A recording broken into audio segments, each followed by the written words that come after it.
Untuk menu berbuka pada petang ni kita buat ayam tin. 8 ekor ayam insya-Allah. Sekarang ni proses untuk chef nak buat proses untuk memerap.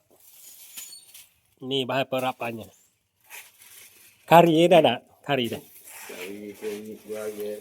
Kari, kunyit, garam dan beberapa bahan lagi lah yang tidak boleh disebutkan di sini. Rahsia.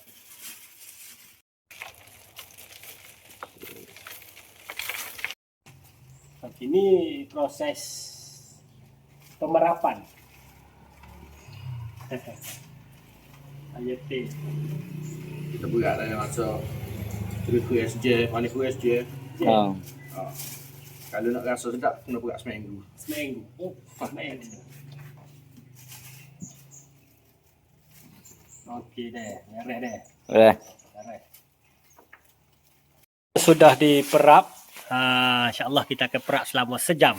Kita tutup dulu sipel dulu. Lepas Zuhur nanti kita akan buka balik untuk pembakaran. Kita pergi ke tempat di mana kita akan setting untuk pembakaran ayam. Okay, sinilah tapak. Tahun lepas kita buat sana. Tahun lepas. Kali ni kita buat sini. Nampak kawasan dia bersih.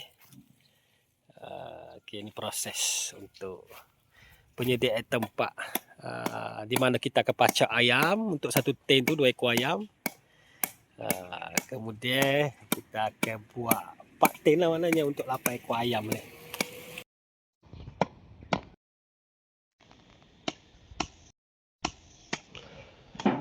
Rapat tadi ni.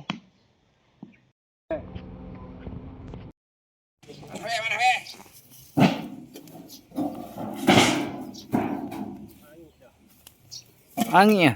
Oh lah. Ya, tu. Lama.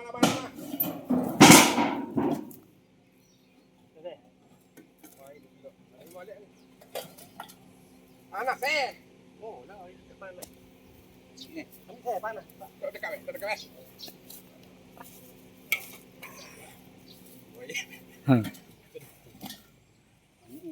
Cepat panas.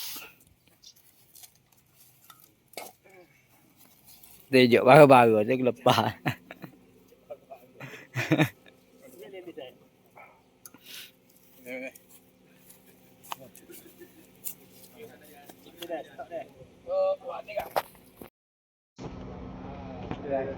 Okey, setelah berapa jam weh? Sejam 50 minit. Sejam 20 minit. Ni terlebih ni kiranya. Hangit sikit. Sejam 20 minit memang kena akak dah. Ni dah terlebih sikit kiranya. Saya ambil saya ni. Alhamdulillah sedap ni.